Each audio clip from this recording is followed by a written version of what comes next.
Ladies and gentlemen, we're getting started with our second to last series of the day, and we're going to be starting up here in the top leftish corner of the map. We have the blue Zerg player. Give it up for the European Elazer. And his opponent on this very tiny map, it's going to be the red Zerg player hailing from China, iAsonu. Okay, we need to have a conversation about the pronunciation of this name. I need to have a conversation about iAsonu because I've got a problem casting iAsonu where... iAsonu. Okay, well, however you want to pronounce it for a moment. The issue I have is I actually value this guy much more than I should. And a big part of this for me is because back in the Acer Team Story Cup for Invictus Gaming, he was always their ace. He was always their cleanup, and he's always doing exactly what he needed to do. He is really strong, but I'll also say, like, Elazer, he is, in my mind, the way that I look at it, he is the second best European Zerg player, right behind Nerchio. He has been doing phenomenally well lately. I wouldn't give him that much, but I would say he's really good, like, for sure.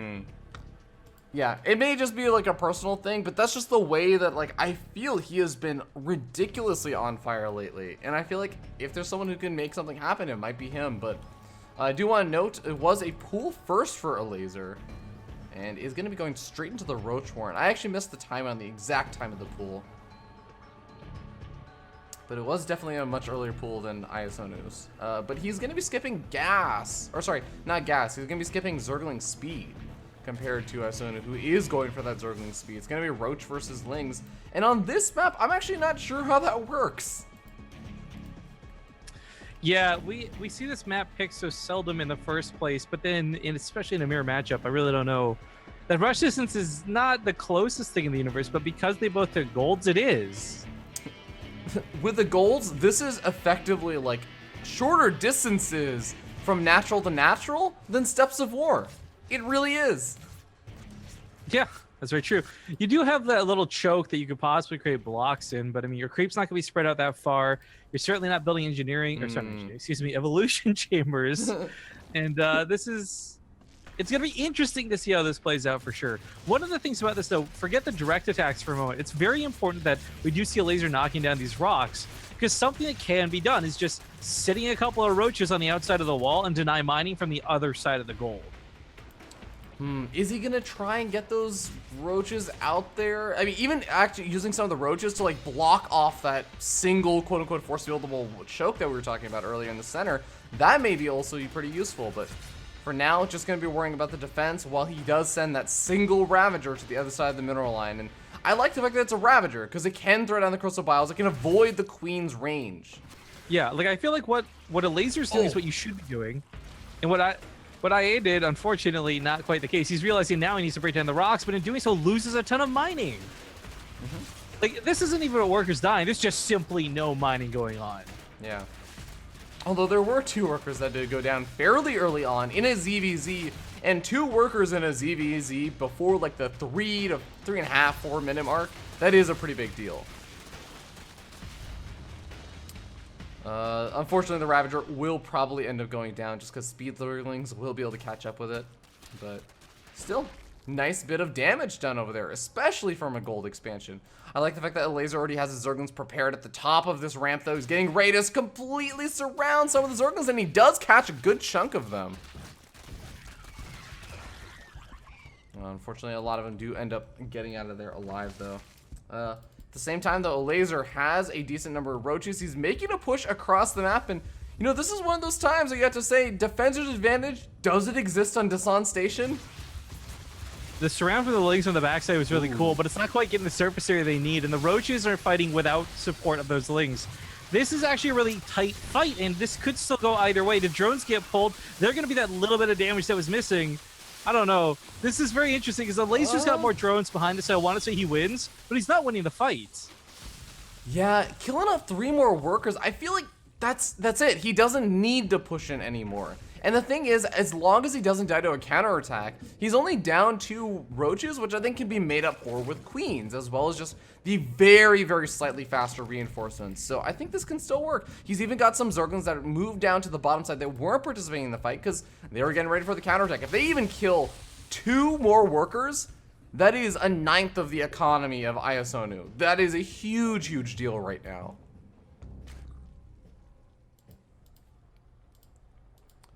Well, Elazer has probably had a little more practice than our Chinese player, I want to say, in dealing with some of the cheese on this map due to some of the players that I know he would be playing on the regular in Europe. But I am curious to see at this point where the game goes. Like, are there only ever short games on Dawson Station for Elazer, or does he know where to and how to take this to the next step?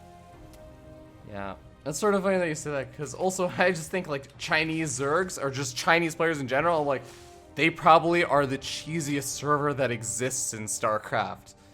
But I do totally agree. This is definitely European Zergs definitely know how to play very, very wonky games. And well, we got a lot of roaches from iAsonu down here on the south side trying to chase around these Zerglings, but not really finding a lot of success. These Zerglings may be able to kill off a drone or two over here, but looks like no, they're just going to try and suicide in for a bit more scouting information. Well, the big attack does come in. It's round 2 right now, and there are more roaches for Elazer than there are for iAsonu, because iAsonu was busy redroning up. The Ravager does get taken out. Some of the reinforcements for iAsonu finally come in, but it's way too late. I mean, you could argue defender's advantage or not, but that army supply being 60/29, there's just no way Elazer loses this game. Unless he starts move commanding and dancing. All right, GG, and Elazer ends up taking game number 1. As I don't have my cool little victory screen set up because I forgot to set up the overlays for these two players. All right, well, that does bring us to a 1-0 lead for Elazer. Get that going. Cool. I did want to give a quick shout out just because it was a new sub to Wibbly. Thank you so much, Wibbly. That name, I see why you're struggling with it. Yeah. Hawk also gave us a 6-month resub. Bad Decaf for 17 months. Shroom5 for 20. Just thank you guys so much for continuing to support the stream. And sorry to anyone we've missed. I know we've missed a lot of subs today, but the problem is, like, without Twitch Alert set up correctly and a 9-hour cast, we really have stopped noticing and catching those. So please know that we love you and that it is just our bad. Yeah, maybe what we can do at the end is just do like one big round of shoutouts to everyone across all 10 hours. Oh, okay, but game number 2, it looks like it's going to be a more normal map, and definitely a map that you end up seeing a lot faster third expansions on. King Sejong Station going to be the map. And, you know, Elazer takes game number 1, but Dawson Station, again, like, it plays out like no other map does. So can you really gather a lot of information from it? Not really. You can figure out who would be favored in a game on Dawson Station. That's pretty much it. We're hopping into King Sejong Station. We'll see you guys in a bit. Here we are in game number 2, ladies and gentlemen, as we spawn up in the top left-hand corner of the map, atop of the blue Zerg players. It's currently up 1-0. Give it up for Elazer. Of course, shout out to Poland, which he is, I know, representing quite well. Playing for China, bottom right side, accurately represented by red. It's going to be iAsonu. Yeah. There you go. It's like, I know there was that robot, if you remember. It was like one of the first like no, it was like one of those first robots that could walk, and I think it was called iAsonu or something like that. So that's why I say it wrong, I guess.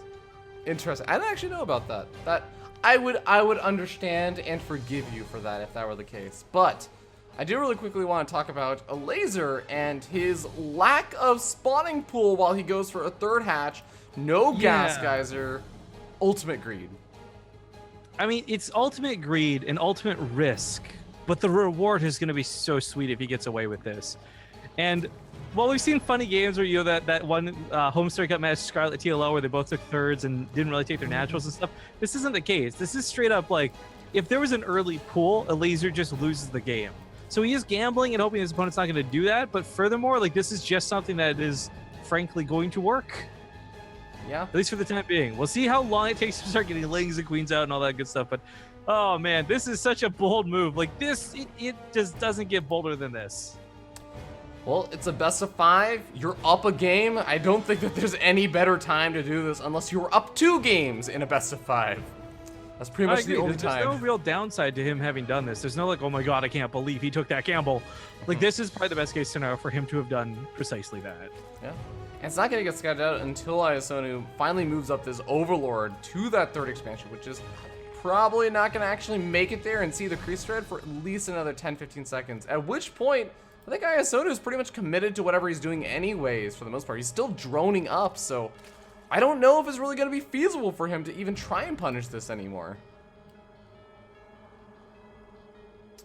I mean, the worst part about this too is you don't know that until just now. Like that Overlord scouting the third base doesn't actually mean that it's 3 bases, because again, the whole you sometimes take your natural instead of your natural at the third. Yeah. I don't know. This is I'm wondering how much iAsonu actually knows right now, basically. He did see the crease thread at the natural, so he does at least confirm that there are 2 bases over there. So he should know now fully like what's going on. But it is still way too late to actually have too much of a reaction. He is going to pump out a lot of Zerglings right now, as well as starting up a Baneling. And he's got some units over here on this other side of the map. But look at this. Elazer with the 2 Zerglings at the Zelnaga Watchtower. Going to be able to kill off one of the Banelings. Oh, that's a really nice pickoff. He's going to be able to kill off the second one.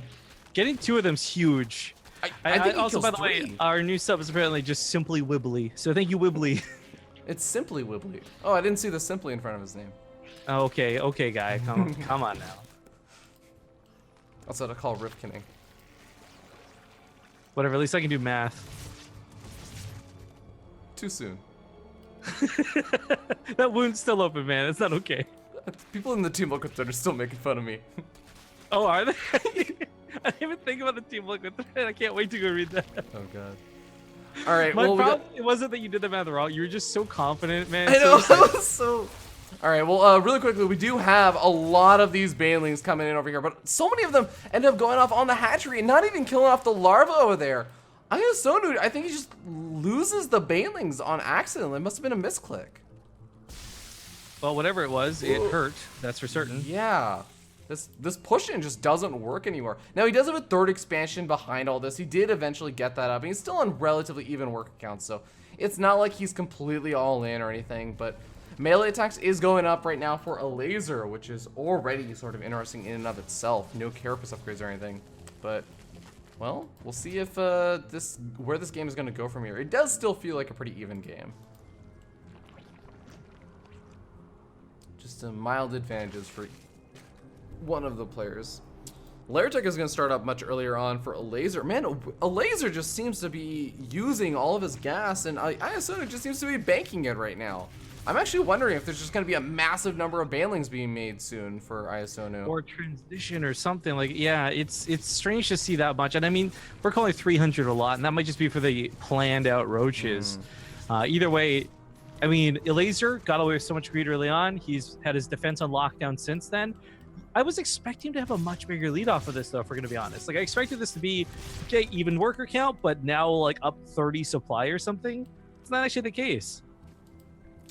Really interesting, and I totally agree. I really did think that after dealing with the aggression, I guess he ended up making an equal number of Lings and Banelings and everything. Alright, decent Baneling hit over there. Elazer, I guess the advantage that he really has is just the fact that he's been able to get up +1 melee and his Laertec before his opponent, but honestly, I'm still wondering, like, is that just because he has the minerals for it, whereas iAsonu didn't really? Because iAsonu has got the gas to do all of that, he just didn't really do it because he didn't have the minerals, it seems like. Either way, iAsonu is going to be pumping out a lot of those roaches, getting up to +1 missile attacks, which is going to be slightly ahead of Elazer's, but again, it does come down to the fact that those Zerglings for Elazer are going to be much more useful. And that's not just in the fight, that's also for a lot of the counterattack damage. And ZvZ, Ling run-bys are a big thing. Even Baneling attacks, if he ever ends up getting +2 melee attack, Banelings start one-shotting workers, and that does make a big difference when you start doing the harassment with them. Yeah. Yeah, being able to use just that one shot, one explosion, and one Baneling becomes really cost effective. But all right, if we still had a ton of gas banked up, I'd say, well, this makes sense to see the Spire come down. But both players are a little bit hungry for gas right now. Yeah, both of them still just taking their 5th and 6th gas guys, while their 4th gas guys are. Zerglings attack tries to come in over here, and this is like Elazer. I think he basically Okay, well, the Zerglings make it past the Banelings. Make their way into the main base. I was gonna say, like, it's important for him to do these counterattacks. I thought that he was gonna be prepared for it with the Baneling. Oh, the Spire gets spotted. This is really, really nice right now for Elazer. Even gets a couple of worker kills. Yeah, a couple of worker kills for what was not too much of dedication, but look at the supply count right now. If you're dragging 10 more roaches about to pop for Elazer, there's 13 larvae for IA. He can't even up the army supply if he wanted to. IA is in a world of trouble. I mean, the only thing I can think about doing right now is go home, throw down some spine crawlers, and hope and pray you can transfuse and make your way out of this. I don't know if it's gonna be enough. Just a little too much on top of all of that.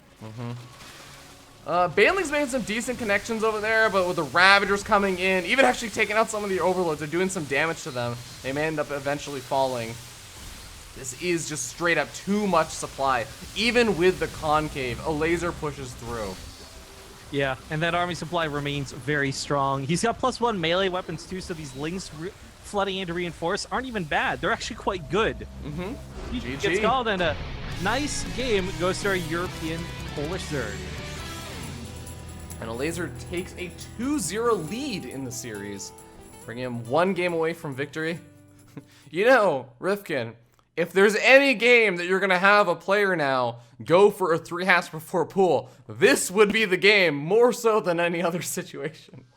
You double bluff it? That's the is that the logic? Yeah, exactly. Nobody expects the double 3 before pool.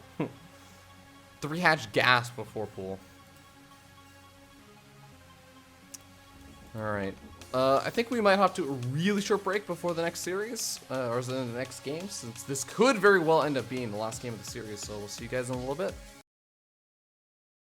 Alright, ladies and gentlemen, no map intro because the game is already underway as we spawn up here in the top left-hand corner of the map on top of the red Zerg player, leading up the series 2-0, and going for a spawning pool first. Give it up for Elazer. Nothing super crazy early, just a spawning pool first. No, and it's fun at the bottom right. Going to be the now blue Zerg on his last life, coming from China, and hopefully not going to go out so soon. It is iAsonu. I'm so proud of you. Now, this is, I gotta say, a little bit sad. Like, first off, he's a replacement. Reminding everybody, he didn't actually qualify through for this DreamHack. He replaced XY, who was one of his teammates. But it would suck to come all this way and lose out so quickly. But also, more importantly, be the very first 3-0 today. Every other series has been very back and forth. Or at least the gaming. I think the only series this entire day on either stream that has been a 3-0, as far as I'm aware, I need to double check with some of the more recent series, but I think the only series that's been a 3-0 was True versus Snoot. So it would be really sad if there was a total dominating 3-0 in favor of Elazer. I feel like iAsonu has an opportunity, but it's just ZvZ is definitely one of those matchups of a lot of small, subtle things, and if you are not on point, you can fall behind very, very quickly. Alright, well, the spawning pool first for Elazer does allow him to get out a couple of early Zerglings to put small little bits of pressure on. But really, I almost feel like it was one of those safety things. It wasn't like a super duper early pool where you'd be able to move in, maybe get a cancel on the hatchery or kill off a queen or a drone or two. It really was just a handful of Zerglings. Oh, almost gets a surround on some of the spawning Zerglings. That was really nicely done. But that does sort of make you think, like, a lot of people always talk about, oh, you're up in a series, take risks. It almost makes you wonder, like, what about the alternative?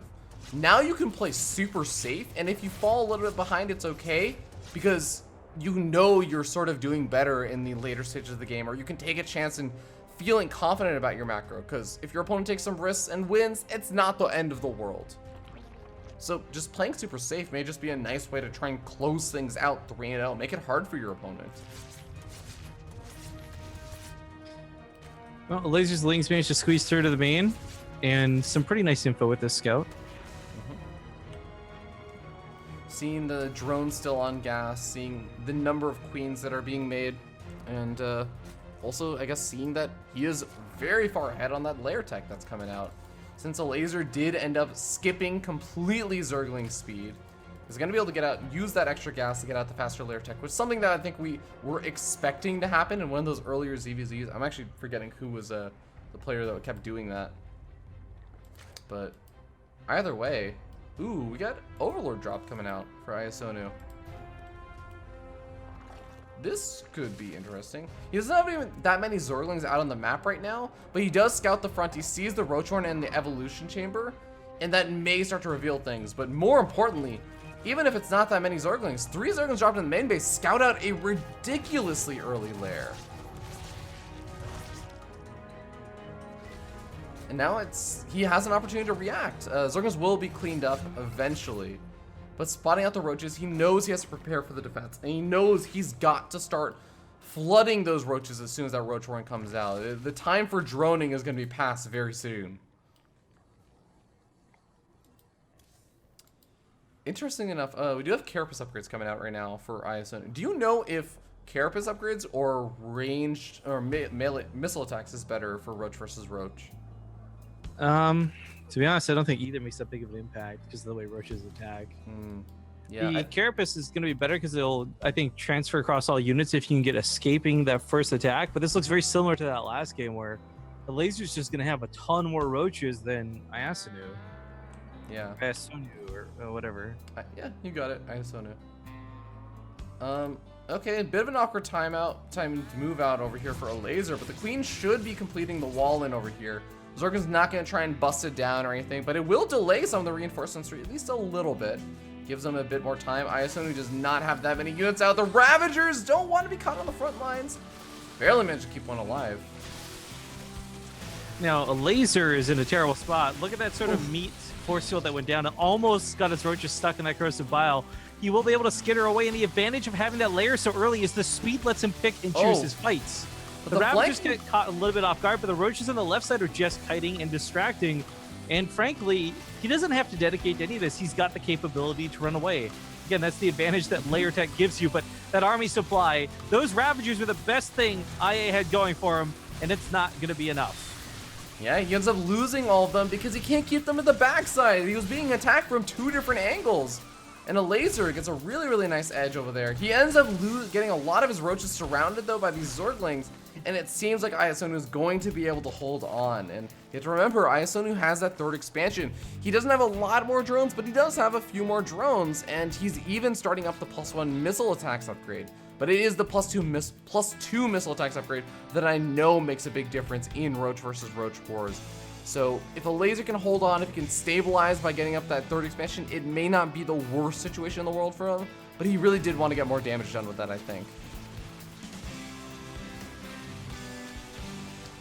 iAsonu going to be knocking down those rocks. Always, again, like really weird, because I feel like I never end up seeing the defending player utilizing those rocks being knocked down very often. It's usually the aggressing player that tries to move in from an angle that's not going to be going up a ramp and through a big concave.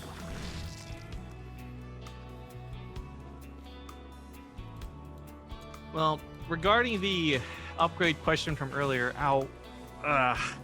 the thing that's kind of interesting to see is Elazer is going for, okay, +2, the tunneling claws, the burrow, all these things, but all this also means he's going to be sticking on these slower units. As good as roaches are, don't get me wrong, they're slower units. Whereas IA is going to be able to do run-bys around the side of the map, outskirts, links here and there. It's actually going to be pretty tough for him to stop that and keep up with it. He's not going to have any of his own links to fight with whatsoever.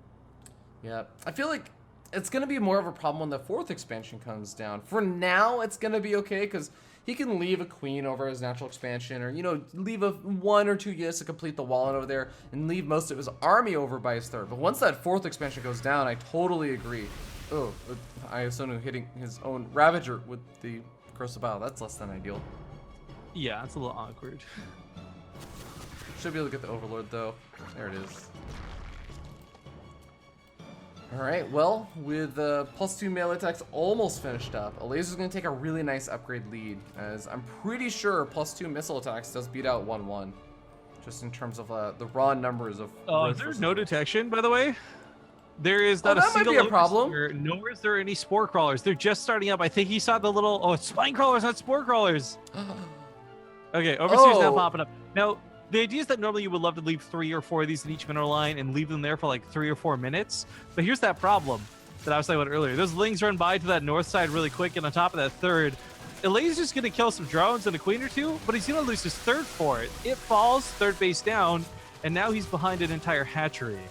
And Elazer only kills 3 workers, as you were saying before, and after that, he's dealing with all of these units over here from iAsonu. He gets completely trapped. Now, there still is not a lot of detection, but there is finally an overseer in the main base. Should be able to clean this up.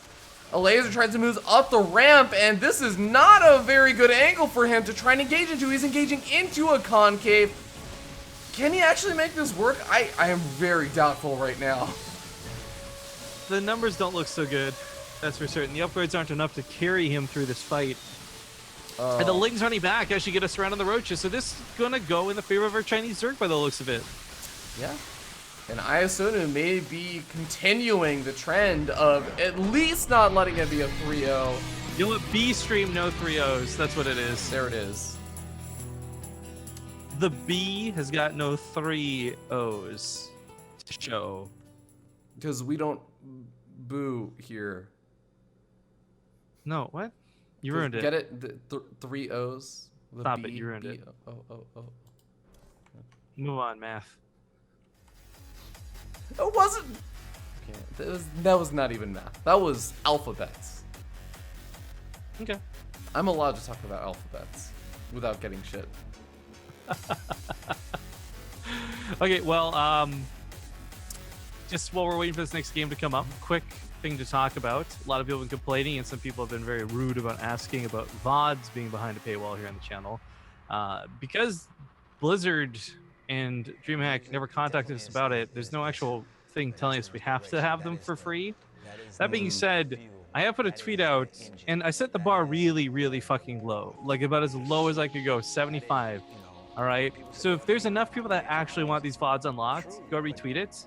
My theory is that there's really barely enough people to unlock them, barely enough people to retweet it, because nobody actually cares.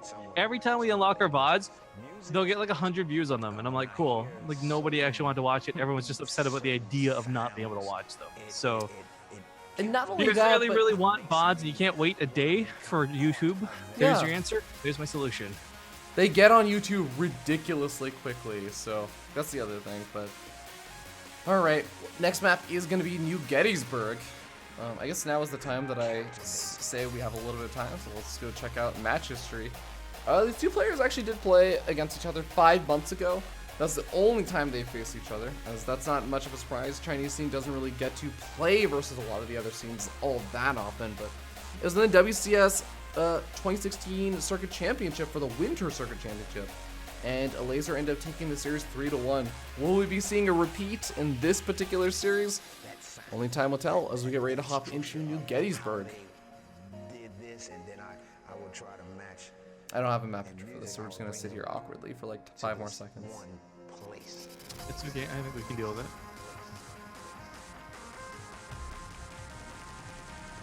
Alright, here we are. Ladies and gentlemen, down here in the bottom right-hand corner of the map, we have the blue Zerg player who may not have taken that last game, but is still 1 game away from moving on to the round of 16. Give it up for Elazer from Poland. Woo! And in the bottom left, it's going to be the red Zerg player, iAsonu, playing for China.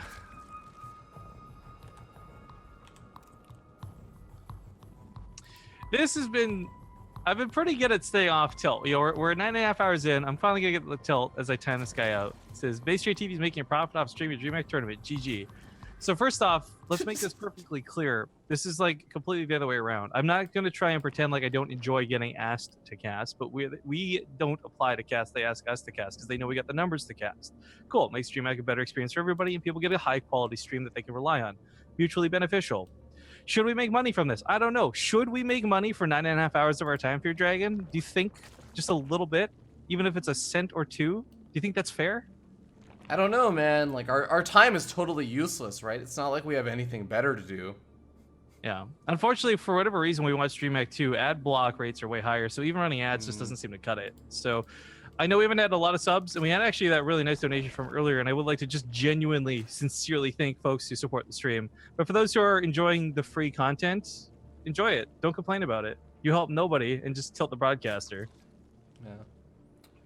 Basically, not cool, man. Not cool.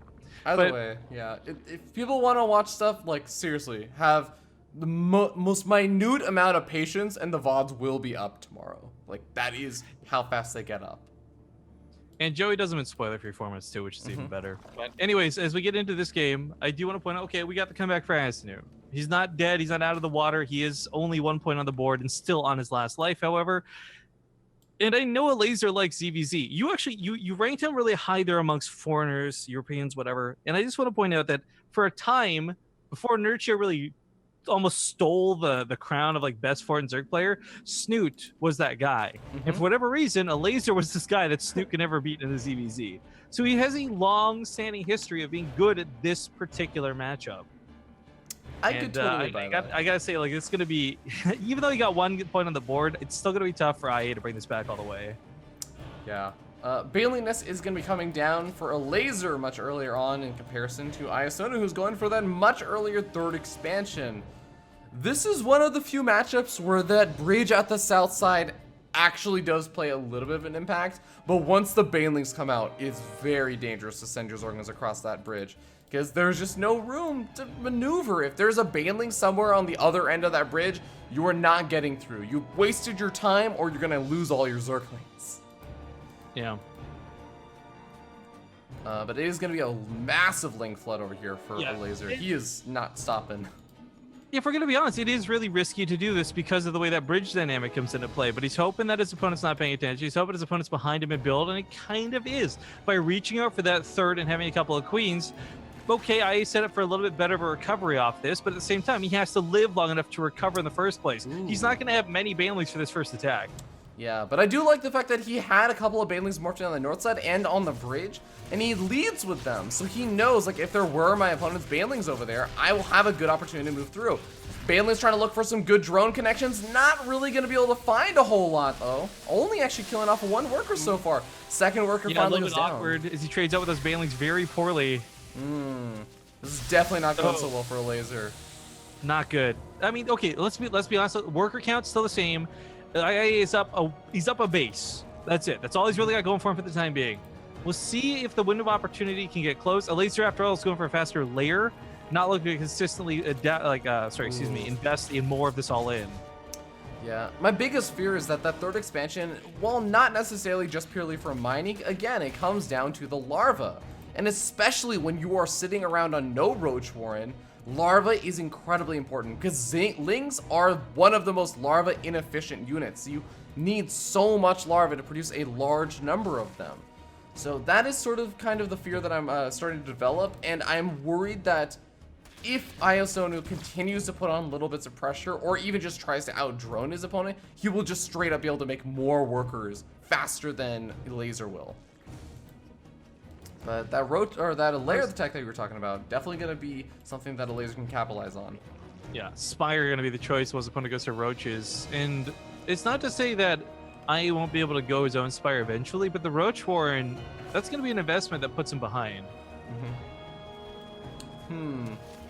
Roach Warren is going down for iAsonu. So yeah, I agree. It's going to be one of those potentially awkward games where one player makes a bunch of roaches, the other player makes the Spire, and if the Mutals are coming out right around the time that the roaches are moving across the map, it's like, oh, do I just sacrifice them? Do I just go in with them and try and do as much damage as possible, or do I just retreat back, wait for anti-air? But no, there's a Hydralisk Den already coming down. This is before the Spire gets scouted, the Hydralisk is coming down.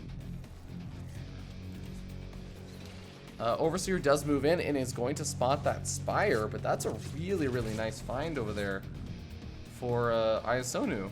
And I feel like that's going to put him into a pretty decent spot where he can react very, very easily to the Spire tech. Obviously, there's a little bit of finesse in having your Hydralisk in the right place to deal with the Spire, or the Mutalisk as they maneuver around, but it still can work out quite well.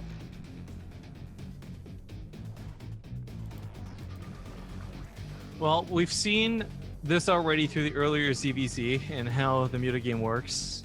It's just interesting to see this not Muta versus Muta. And there's kind of this like unspoken rule where like if after these first 10 to 15 mutas you don't see your opponent going mutas, you don't keep going your own mutas. But Hydras can get picked off pretty easily in low numbers. Banelings and Zerglings are really good against them too. This is not a situation where I think either player is in a particularly dire spot, but iAsonu does just have a nice worker league going into this.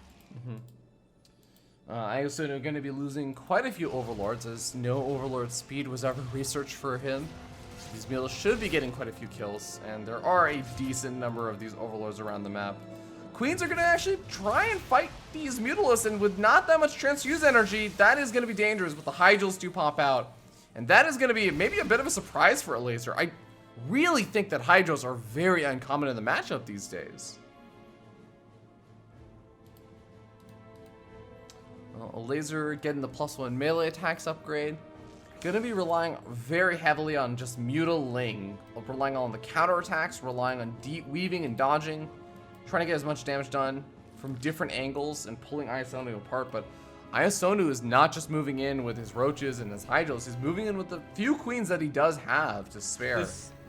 This is not a fight that the mutas can take alone. This is a fight where if supported by lings and a big surround, the mutas can certainly take a fight in. I love the banelings coming in as well. Keep in mind, these are super effective against hydras. So good damage potential here for Elazer. He's going to have a lot of these as well. And not only that, but these hydralisks, they don't really have a lot of upgrades. I mean, muscular augments, sure, and everything, but queens are going to be very, very slow off of creep. The Hydral's still going to be fairly slow off of creep. These banelings, especially with centrifugal hooks, will be able to get great connections. Although his own creep stride may end up working a little bit against him on that. All right, here we go. Mutalisks engaging first. They do want to be a little bit further back. The banelings are trying to make some good connections, but all just hitting roaches so far. He needs to be able to take care of that roach front line. Finally getting on top of the hydras. Oh, the banelings don't get such good hits. Problem is, they don't get all the hydras, but the mutas should be able to take on what little there are left. Transfuse is going into them desperately. He needs to keep these anti-air units alive. Not a lot of units are left over, and Elazer now finds himself in a bit of an odd spot where he's down 40 army supply. Oh man, he's starting to lose the drones now as the roaches have nothing better to attack. And this is snowballing. Is this going to go to an ace match? I mean, this is questionable still. This link's going to need to reinforce. He's got melee weapon upgrades. He's got something going for him, but unfortunately down a lot of workers and down army supply significantly. He's only got 7 Mutalisks left. I don't think 7 Mutalisks is going to be enough to deal with the reinforcing Hydrals that are going to be coming out across the map. There are 8 Mutalisks or Hydrals around.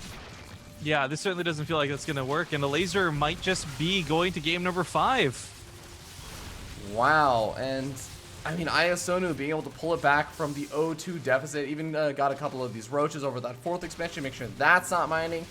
I will say Elazer is starting to look like he may stabilize, but no, it's not going to happen. GG. It was too big of, I mean, like down 60 supply, that's just too hard to get from.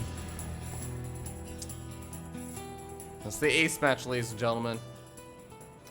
Some people in chat excited to hear me. Yeah, guys, I'm gonna be honest, in retrospect, shouldn't have committed to this cast. I've hurt my elbows quite a bit, and unfortunately, that's probably gonna set back my healing a couple of days. Yeah, but well, I let you know about this before, but if you do ever at any point just want to call it, I am totally fine to solo We're cast. so close to the end, man. I'll stick it out for the rest of it. It's like one best. It's a matter of pride now. Yeah, sure. I will admit, I missed doing stuff like at all. Like it's just I'm going stir crazy sitting at home all day. So it's nice to be back at a computer. You mean you're getting bored when you can't use your hands to even like use a mouse and keyboard most of the time? That's odd. There's a lot of other things I wish I could use my hands for. I know what I'm saying. You know what I'm saying? Like dialing a phone, you perverts. Yeah. Or like, you know, biking. Fuck off. I'm sorry, too soon. Too soon. All right, next map is going to be Galactic Process for game number 5, the map that determines who is going to advance on and face off, I believe, versus the winner of Petite, Drogo, and Bunny, which, as far as I'm aware, should be happening right now on the main stream. Yeah, it's going to be happening. It's starting in like 30 seconds of the main stream. So, should be interesting. Of course, quick reminder that the following series, the last series that we're going to be doing after this one, is going to be Peely Peely versus Need. And that should be a really fun series as well, but here we go. Hopping into it. Starting down here in the bottom left-hand corner of the map, we have the red Zerg player. Started down in the series 0-2, but has made his comeback 2-2. Give it up for iAsonu, Chinese Zerg. And in the upper right side, playing for Poland, it's going to be none other than the blue Zerg, Elazer. Came out of the gate strong, but now struggling a bit. I'm trying to think about like what happened in game number 3, because game number 4, that was a bit of an odd game. Like I think the push out and the choice of Hydralisk, the immediate Hydralisk end before the Spire was scouted, was a really important part of that. Almost just anticipating the Spire being scouted and going for that walking across the map, the very slow push out.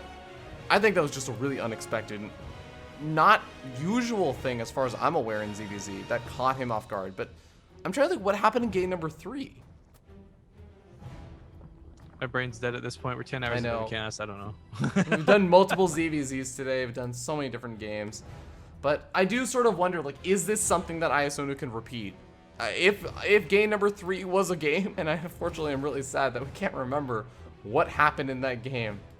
But if it was something that was a little bit more, oh, you know, the build sort of worked out, or he caught Elazer a little bit by surprise, then honestly, oh, you know what? I'm starting to remember now. Yeah, Elazer got really, really aggressive with the Speedling attack, and it didn't end up working out. So if something like that happens, if Elazer doesn't take a big risk, or, you know, iAsonu doesn't catch Elazer off guard, can he still take a game? Like, that's still something that's yet to be proven. I don't know. Well, this is definitely one of the maps where I will say you can take pretty quick third expansions on for a Zerg player, just because you defend that one ramp over at the front with a couple of queens, which, by the way, it's pretty easy to get the creeps right over there for those queens to utilize. Keep your roaches there, your banelings or zerglings, whatever have you, and you're pretty much safe. You're defending all 3 bases, as long as you keep an eye on those rocks and make sure they don't get knocked down to allow for a big counterattack. And yeah, we end up seeing Elazer go for the pretty quick third. iAsonu immediately scouts that out. Isn't going to be going for his own immediately, though. It's going to throw in the Baneling Nest, but yeah, is going to be going for it soon afterwards. All right, well,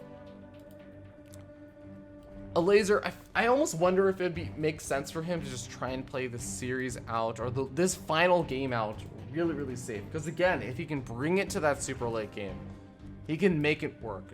Don't take too many risks.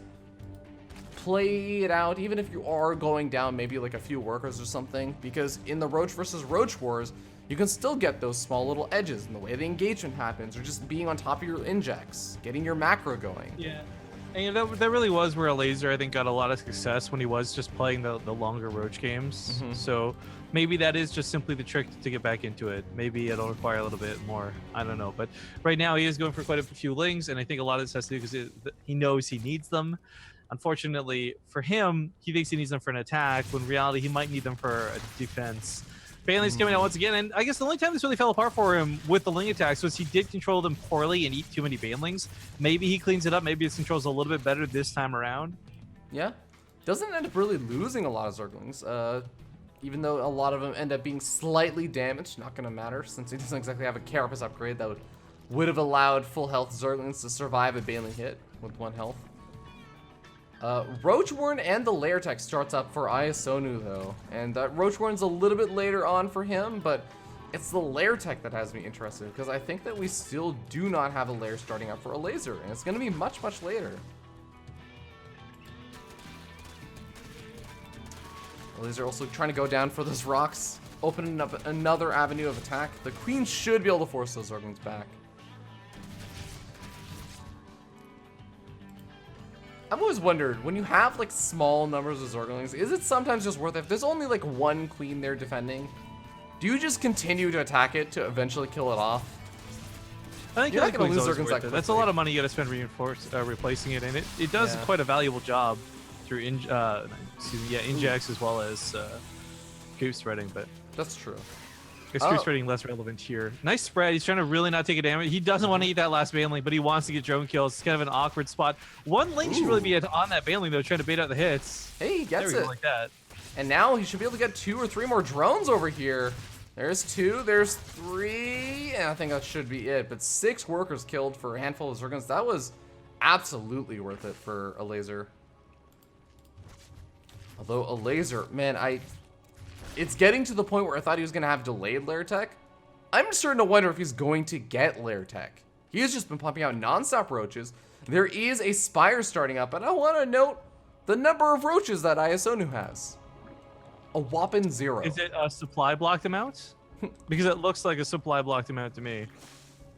Oh boy. Okay, well this is gonna get very awkward. He's making 6 Zerglings, he's got 4 banelings on the way, but he sees the massive roach count.